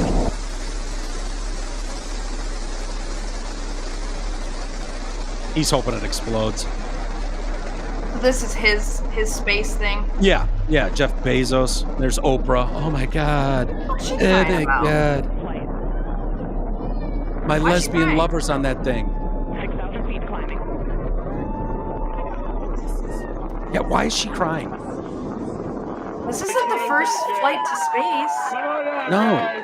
Dude, that is nothing more than a glorified, like, super roller coaster ride. I was just about to say that is literally like an amusement park ride. Yeah. That a bunch of rich fucking women who have done absolutely nothing in that field put on a bunch of glam and took some photos and fucking got all emotional to go up in space 3 miles. For 11 minutes. 11 minutes. The whole thing. 11 minutes. And you know what's offensive about it is there are actual women astronauts. Shit, one was just stuck up there for like a really long time. Yeah. And we're cheering on these fucking goofballs like they had achieved something. Yeah. I don't get it. It's Comical. offensive to women who have actually worked hard. It's offensive. Oh, yeah. When it's like, oh, it's Jeff Bezos' wife and Katie, or fiance, and Gayle King, Oprah's lesbian lover, and Katy Perry. Like and then there's some activist bitch going, like, what are we doing? So the women on Blue Origin NS-31 mission took off from West Texas on a trip that lasted just over 10 minutes. It was the first all-female space crew since Soviet-era cosmonaut, blah, blah, blah, in 1963. Female space crew? No, they were passengers. Crew? It's not a space crew. What are you talking about? Space crew. That is insane. That's an insane comment. Space crew. Space crew. They were passengers on an airplane. Yeah. They might as well have been in the trunk. Throw them in the trunk. My God. They did absolutely nothing to contribute to that thing having a successful takeoff and landing. To label them as a flight crew is also offensive. It's more impressive when they stuff a couple monkeys in and they send them up to space. Wait, are you kidding me? That's way more impressive. Yeah, way cooler. and I would live stream that. The most entitled, privileged women in society, who, by the way, a bunch of disposable women where they're like, if this blows up, what? Yeah. We lost a couple, we lost Oprah's lesbian lover and the chick who sings Firework. Like, who cares? Yeah. And they showed 3 women in a row and it was like, oh God, what are you guys doing to your faces? What happened? Yeah, why? And all the glam. And it's just like, dude, how bizarre. What a bizarre thing. And why were they all emotional? Why was that a healing event? I don't understand. Does something happen to you up in space? It's probably because it's something the most elitist, entitled people in they're just getting off on it. It's like, oh my God, there's the world's biggest roller coaster and we get to go on it. No one else can do this. Not without $1 million. You need $1 million to even get inside this thing. And it's like, we get to do it. Like, okay, I just have to imagine women astronauts everywhere were in a group chat today just talking so much shit. Like, can you believe this? And I hope that they all band together and get their own fucking flight going and they go up there, all women astronaut crew. Well, they did an interview with Elle magazine in anticipation of this. And the amount of, if you wanted to hurt the stereotypes of women, I don't know that you could do it any more than these broads did. This is part of the Elle interview that they gave. This time, the 6 women will be flying into space wearing spacesuits specifically designed for their unique and individual bodies. Creating the outfit was an endeavor for the designers. We really didn't know where to start. There's no precedent. All the references were men's spacesuits. Simplicity was important, but comfort and fit. But we also wanted something that was a little dangerous, like a motocross outfit or a ski suit, flattering and sexy. I personally would want to look very slim and fitted in my outfit, Kim said. Here's a thought. Why don't you wear the same outfit that the female astronauts wear? Yeah. No, they went on. Sanchez said, usually, these suits are made for a man. Then they get them tailored to fit a woman. I think the suits are elegant, but they also bring a little spice to space. Amanda Nigan said they were revolutionary and that they make a statement that women belong in space. Gail King described them as professional and feminine at the same time. Katy Perry said space is going to finally be glam. Let me tell you something. God. If I could take glam up with me, I would do that. We're going to put the ass in astronaut. I'm outraged. I am outraged. You should be. I'm embarrassed for you. This is insanity. Those are direct quotes, by the way. I didn't make any. I know they sound like jokes. I didn't make any of those up. Those are quotes from their Can you get any more stereotypical fucking? Why do they think they're actual astronauts? I need to know why they think that. And if they are aware that a woman was just stuck in space for like a year. Yeah, I saw her chin. It grew like 6 inches. It was fucking wild. Are they aware of that? Like, I'm just, my mind is blown. And was this a Jeff Bezos rocket? Yeah, Blue Origin. So this was a pet project for his stupid fiance. Yeah, Lauren Sanchez. Okay. Mm-hmm. And she got like some of her gals. This was just like a girls' trip. Hey guys, my hubby's gonna build a rocket for us to go on an all-girls trip. Get your cute space outfits ready. Yeah. That's what this was. Oh my God, we are gonna put the ass in astronaut. Yeah. Like seriously, it's like me and my friends getting dressed up and going out for a night on the town. They just went up to space because they're rich as fuck. And to make the quote like, we're going up there to prove women belong in space. It's like, no, real scientist, NASA women belong in space.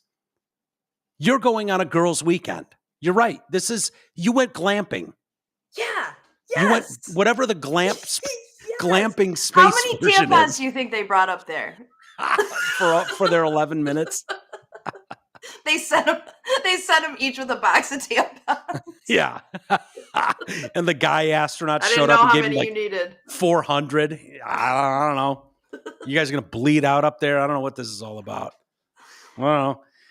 Can you imagine the cackling that happened in that rocket? Yeah, I can. And did it land in the ocean like all the other rockets do? Because that's funny if it did. I have no idea. I don't know if they caught it. I mean, yeah, there's probably a woman parking a space shuttle joke in there somewhere, but yeah, I have no idea. I wonder who was flying it. Like who was manning the ship? Because it wasn't any of those. Some man with a remote control back at rolling his eyes back at quarters. Flying a drone that could fit humans in it. Yeah, I'm outraged. This is the most outrageous story I've ever heard. It's offensive, is what it is. This we belong in space. Like, we put the ass in astronaut. Like female. Space crew. Yeah. I'm just like, I can't. Yeah. It's so crazy. Yeah, they went glamping. Whatever the space version of glamping is, they did. Yeah. And to not see it, it's just... They took a private jet up to space. Yeah.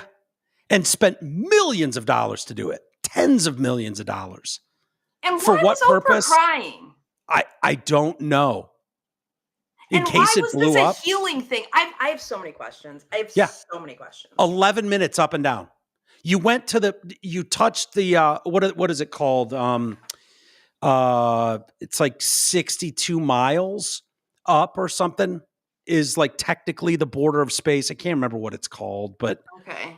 Yeah, they went up there and like just kissed that real quick and then just dropped back down. Oh my God. It's crazy. It's crazy. Yeah, nuts. There's a term for that, whatever. It's the internationally recognized border that okay, you went to space. Yay, I am woman, hear me roar. Yeah.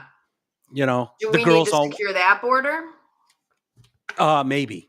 We might need to look into that. What's Space Force doing? Real shit. Yeah. Remember when they ripped on him for making that? Yeah. Yes. And you look at that versus what Elon's doing with his space program. Exactly. It's like so cool, night and day. Yeah. Cool, Bezos. You sent your wife and her 5 friends up to space for 10 minutes. Yeah. Yeah. Elon just saved somebody who was stuck up there because the bozo you all voted for left her stranded up there. Exactly. And I read that Elle article and I was like, oh, I hope it blows up. That I now I want them to all be Christy McAuliffe times 6. Yeah. I read those points from or their statements and it was just like, you couldn't do less for females, for female empowerment. That's just it. And to make it into this like, oh, we're going to make space glam and we need, our ass needs to look good. Like, stop it. Please, for the love of God, stop doing that. Because it's almost like, we'll show you said women can't. Well, women belong in space. And it's like, nobody said that. First off, nobody. Because there are women astronauts. Yeah. Women in fact, space. There's a whole movie about it. Yeah. They've been doing it since we've been going to space. Yeah. Women have been black involved. Women at that. Yeah. And I would be so insulted if I was them. Like, oh my God. What is this cartoonish level of sexist bullshit? They're talking about what their ass looks like in the fucking spacesuit. And that's the representation you're jamming up to the border of space real quick. We need to talk to a female astronaut. I need to find out how they feel about this. Yeah, we should get one. Someone put us in touch with a female astronaut. Gosh, they'll probably be too nice about it. They probably won't talk shit unless you got them a few beers at a bar on a Friday night. Then they'd probably talk huge shit about it, about how embarrassing it was. I would have a little bit more respect for them if they spent some time in space and they had to eat, sleep, shit. They had to do all that stuff in space. I'd have a little bit more, give you a little bit more credit. But the fact that you just like, You just went up in the sky on a private plane for 10 minutes. They might as well have pulled their tits out in the window and went, woo! Like, seriously. What do you think they did up there? Who knows? What would you do? Would you pull your dick out or something? Do you think someone would pull their boobs out? Like, hey, let's see what my boobs do up here. Yeah, they'd fucking rise, right? When they be like, oh wow, they look so good up here. They'd hang at your chin like a flotation device. Like, that'd be kind of cool. I don't know. What would you do? I don't know. I think shitting and whizzing is like a pain in the ass. I think you cannot. I can't imagine their glam outfit was easy to get on and off. No, but I don't think you can even like shit in a bag and like tie it up. Like, I think it's like the whole body doesn't work right. Were they up there long enough to float around? I think they could do like a somersault or they could feel weightlessness and then they came right back down. That'd be sweet though. Yeah. Oh yeah. I mean, you can replicate that at a fucking. Man, you know what? There's places you can replicate it now. Get stoned and think about that shit. How you just go up like 30 miles and all of a sudden 62. There's fucking 60 miles and there's all of a sudden just no gravity. Yeah, it's wild. I know. Like, I don't know. It's just really crazy how it all works. And like, why does it all work? Dude. And who figured it out? You're asking the dumbest person you know to answer really intricate questions. From what I hear, if you were to get stoned and start thinking about those things, you can really go down a deep, dark hole. Oh, for sure. For sure. I bet Travis knows. Yeah, by the way, if they were like, yeah, if it turns into like $200, you can shoot up there for a second. I don't think I would. I don't really have any interest. It's like it would have to be mainstream, like going on a plane. I wouldn't want to be one of the first people up there to do it. I'll just say that. But if it was like Blue Origin, they've been doing this for 10 years. Now it's $50. You go, hey. I might do it for a girls' night out. Right. I don't know. I might do it. I mean, just to say that I did it, but I wouldn't be proclaiming that I was an astronaut. Yeah. If I did it, Yeah. Yeah. No, I agree. I don't know. Maybe it'll get like that. I mean, that's Bezos' point, right? Doesn't? Yeah. But I don't think I'd want to go like touch it and like touch the ceiling and then come down. Like, no, I'd want to go hang out there for like, I don't know, half hour at least. If I could go to the International Space Station for like a day, spend the night. Yeah. Then have Elon Musk's real rocket company catch my rocket coming down. Like, that'd be dope. Again, wouldn't it get boring? Like, you don't have your phone. Yeah, that would suck. Like, what the fuck are you going to do up there? You're just like floating around. Yeah. That's what I mean. Like, I feel like I could be up there for like an hour and then I'd want to come back down. I'd get diarrhea or something and it'd be a whole thing. Like, it'd be a problem. Like, that would suck. I'd sneak a vape pen on there. And I'd start vaping in space. And then your helmet would explode and it'd be a whole thing. Yes. No, I'm dead serious, dude. The fucking moron tried to bring a vape into space and she blew half her helmet off. I'm serious. Yes, you know her. Of course she was like, oh, they'll never know. Of course she snuck a vape up there with us. Oh my God. Dude, I want to be the first person to smoke a joint in fucking space. She was late too. She was late. She forgot we were going to space today. She forgot and showed up 20 minutes late. Thank God I texted her right before we were taking off. Like, bro, where are you? Let me get my spacesuit. Fuck, is that today, dude? Oh, I just got high as balls. I forgot. Ooh, I'll be right there. Oh, that's funny. Mike, I will have you know that today I was in a meeting. Not a meal? And not a meal. It was a meeting. And the conversation of customer service came up.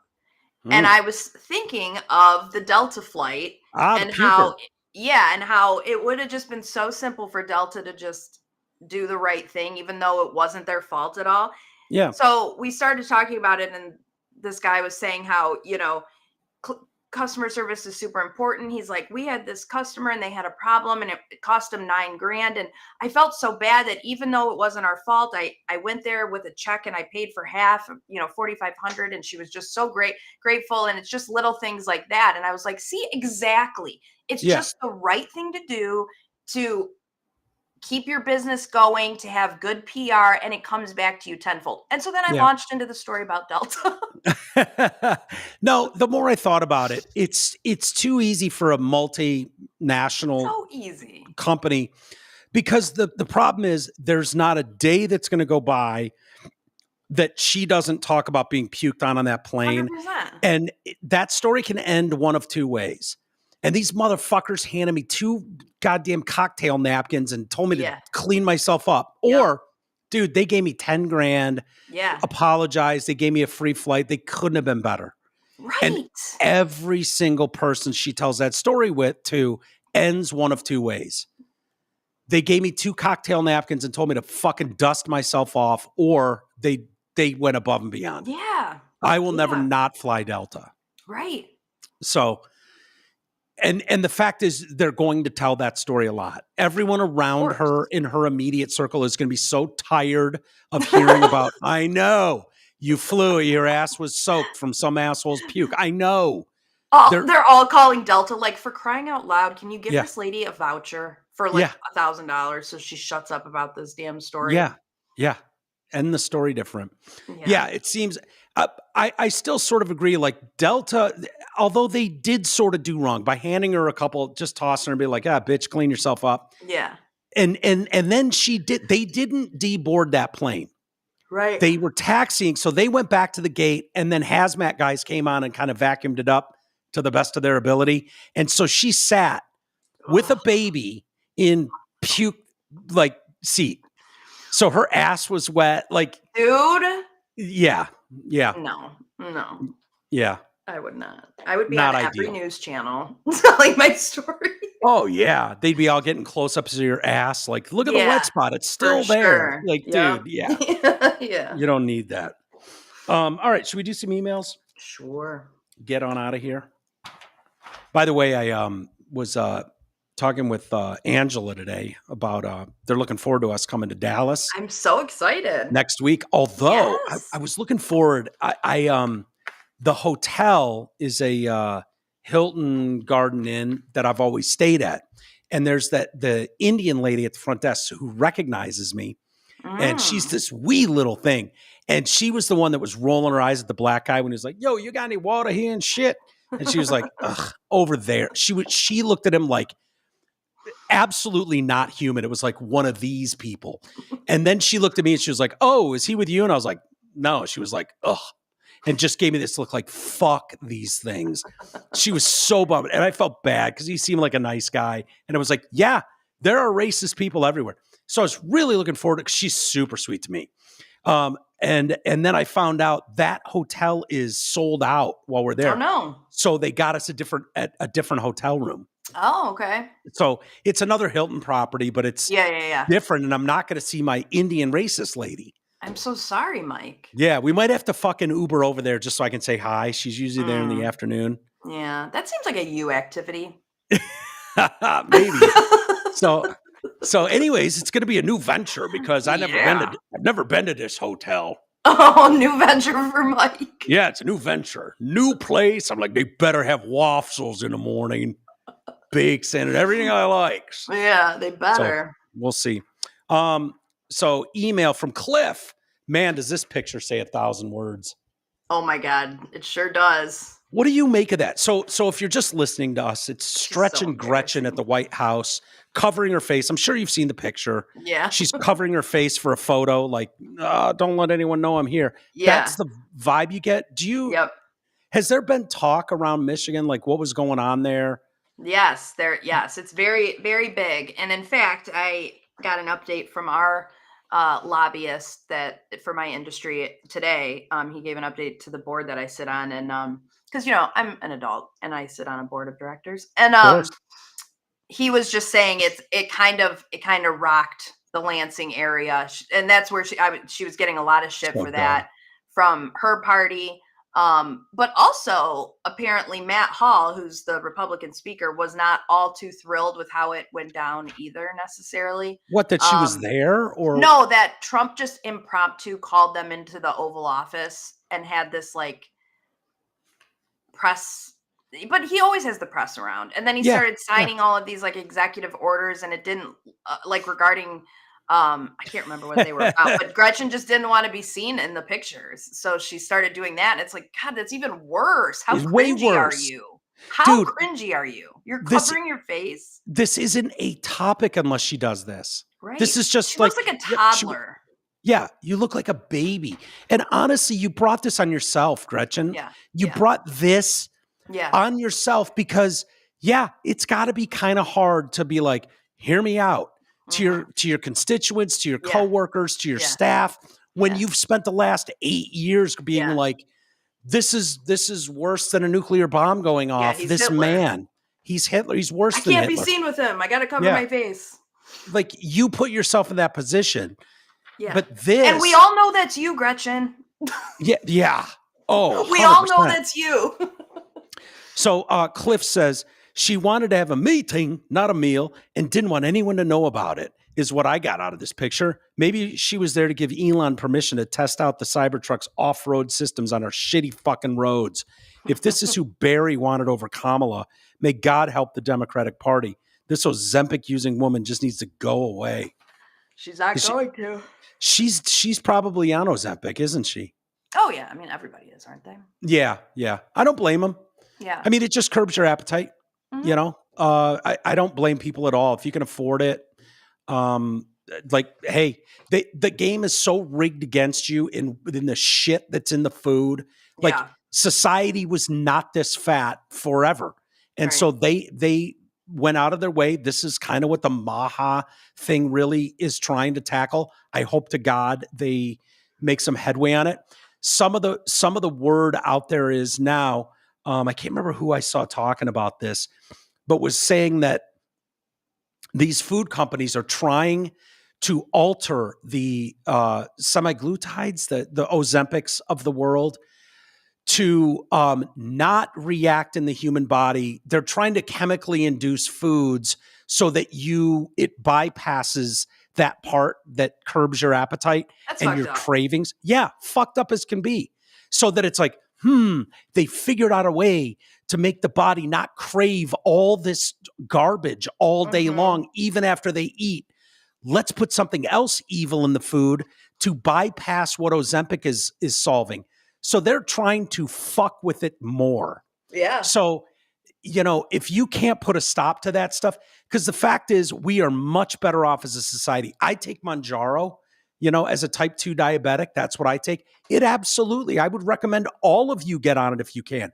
The fact is I just eat normal portions. I don't sit down and fucking eat till I'm gorged. Like, it just, I eat like I did when I was a kid or a teenager. I just eat and I'm full, and I'm not thinking about food for another 6 hours, 8 hours, 10 hours. It's just like, whatever. So now you're telling me they're loading food with shit to bypass that. So even if I'm taking the medication I need for diabetic reasons, I'm still going to gorge myself. Like, fuck off. Yeah. How evil are you people? That's Jesus. John writes, Amy laughs way more when she's high. Carry on, John. I love when Amy laughs. You don't know, John, is I'm always high. So. Oh, exactly. Which I don't know what that means. If that means I'm funny and making her laugh, or is he trying to say the weed's making her laugh and you could say anything? Yeah, that's true. He seems to pick up on every time Amy's high, she laughs more. And I thought the same thing. Well, I don't know when Amy's not high. So, right. All right, let's call it a day there. And oh, wait. Yeah. What do you got? You know what Candace Owens said she's going to look into when she's on maternity leave? When is she on maternity leave? She's been pregnant forever. Couple weeks. Yeah.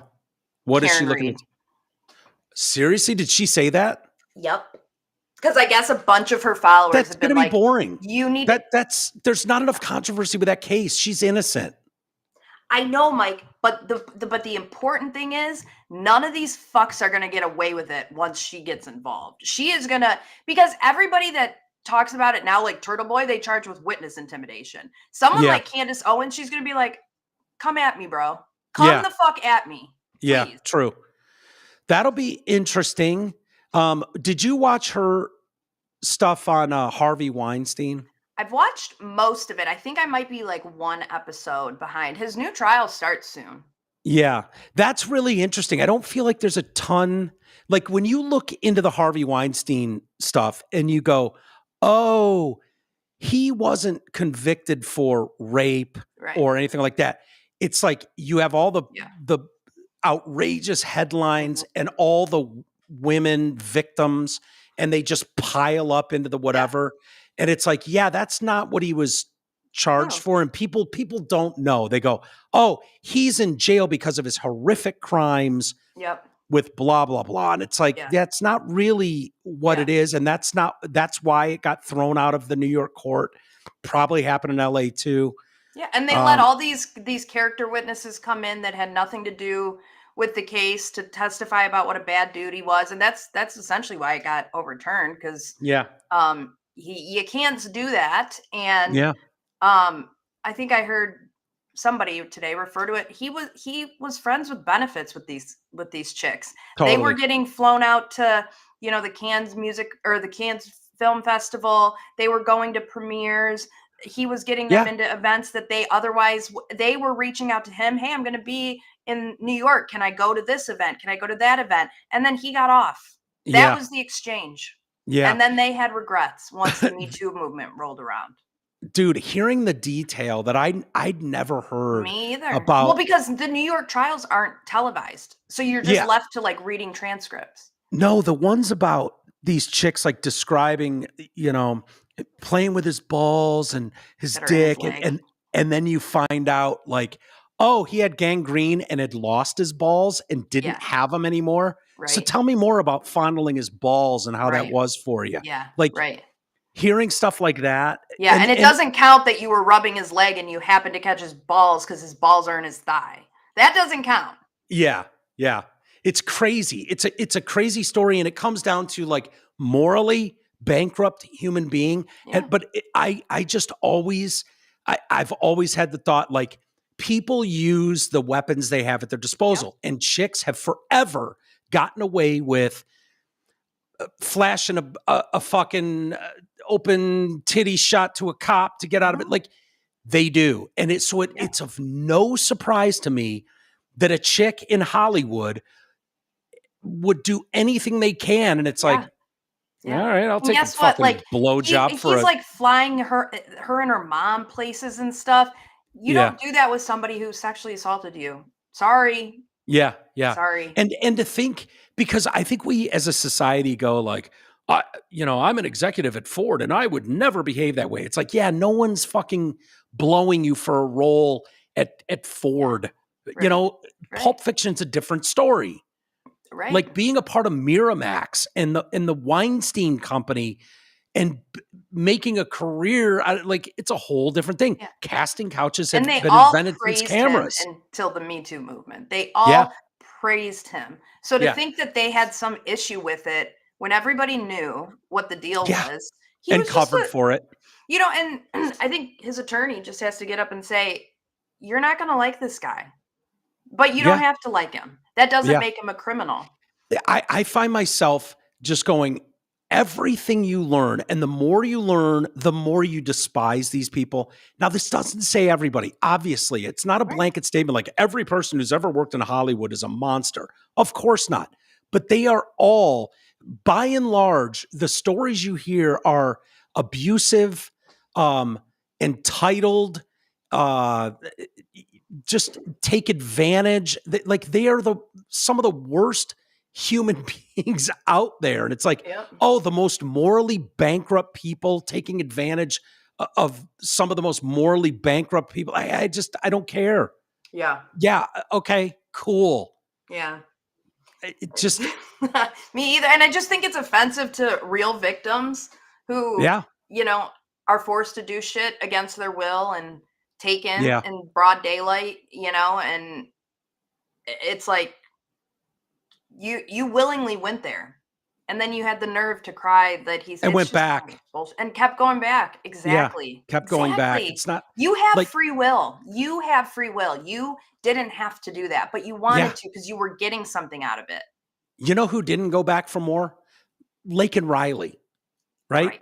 Like true rape victims don't, I understand there's people in shitty relationships being abused and, for the kids and I get it. But when you're using those powerful words like rape, it's like, yeah, what was going on in Hollywood with degenerate people, looking for something, me, trying to get something out of the relationship.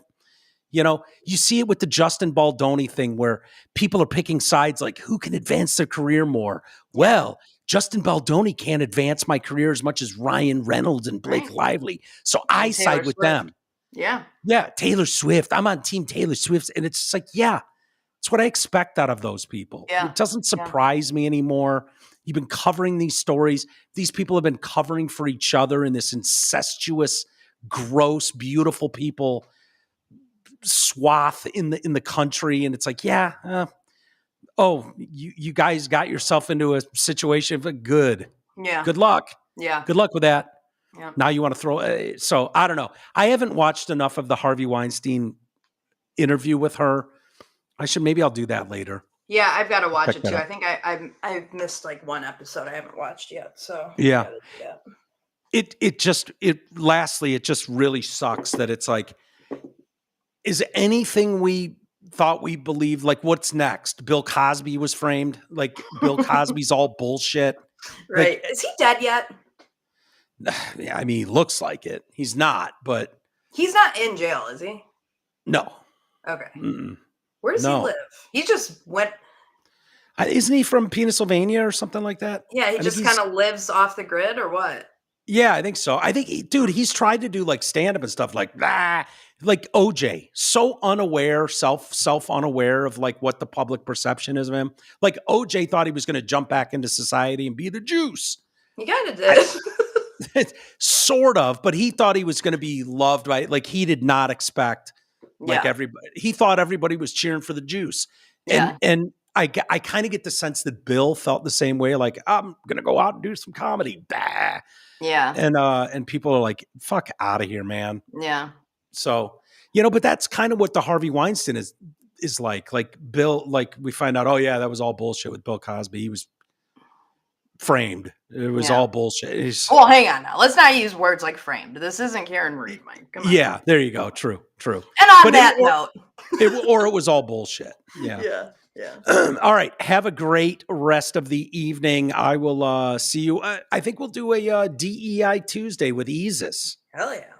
Tomorrow. So, yeah, we'll look forward to that. He's still in Michigan or in Southeast Michigan. Yeah.